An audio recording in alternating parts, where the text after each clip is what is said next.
Now Solomon made a treaty with Pharaoh, king of Egypt, and married Pharaoh's daughter.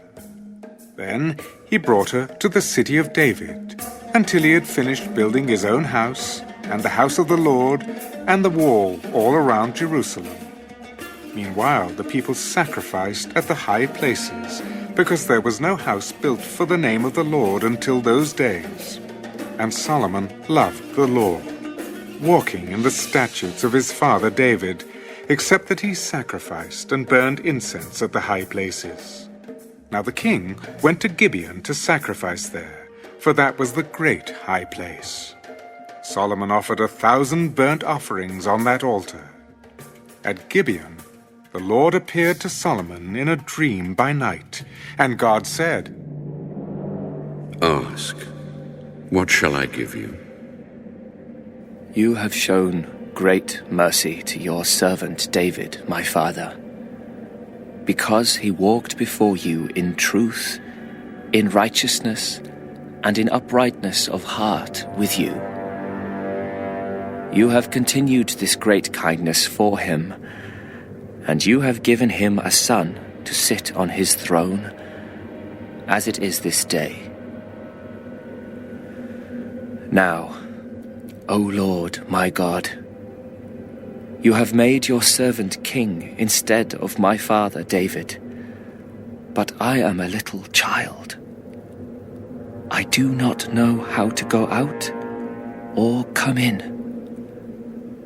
And your servant is in the midst of your people, whom you have chosen, a great people, too numerous to be numbered or counted. Therefore, give to your servant an understanding heart to judge your people, that I may discern between good and evil. For who is able to judge this great people of yours?" The speech pleased the Lord, that Solomon had asked this thing. Because you have asked this thing, and have not asked long life for yourself, nor have asked riches for yourself, nor have asked the life of your enemies, but have asked for yourself understanding to discern justice. Behold, I have done according to your words. See, I have given you a wise and understanding heart, so that there has not been anyone like you before you, nor shall any like you arise after you. And I have also given you what you have not asked, both riches and honor, so that there shall not be anyone like you among the kings all your days. So if you walk in my ways, to keep my statutes and my commandments, as your father David walked, then I will lengthen your days. Then Solomon awoke, and indeed it had been a dream. And he came to Jerusalem and stood before the ark of the covenant of the Lord, offered up burnt offerings, offered peace offerings, and made a feast for all his servants. Now 2 women who were harlots came to the king and stood before him. "O my lord, this woman and I dwell in the same house, and I gave birth while she was in the house.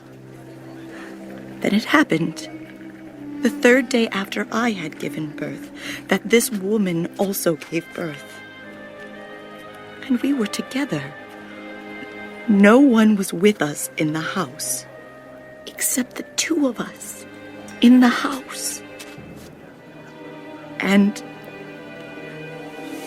this woman's son died in the night because she lay on him.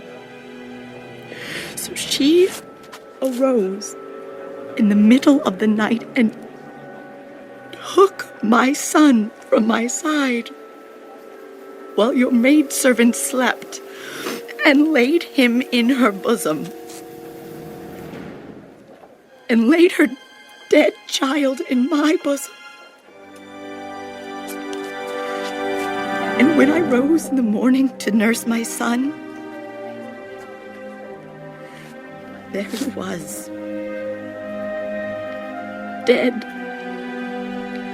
But when I had examined him in the morning, indeed, he was not my son whom I had borne. No, but the living one is my son, and the dead one is your son. No, but the dead one is your son, and the living one is my son.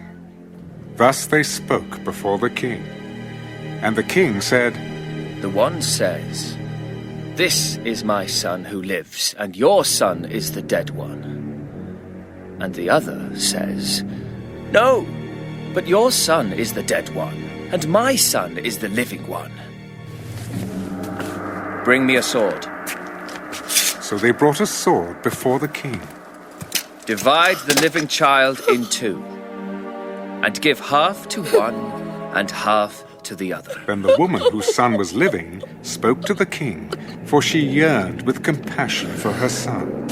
Oh, my lord, give her the living child, and by no means kill him. Let him be neither mine nor yours, but divide him.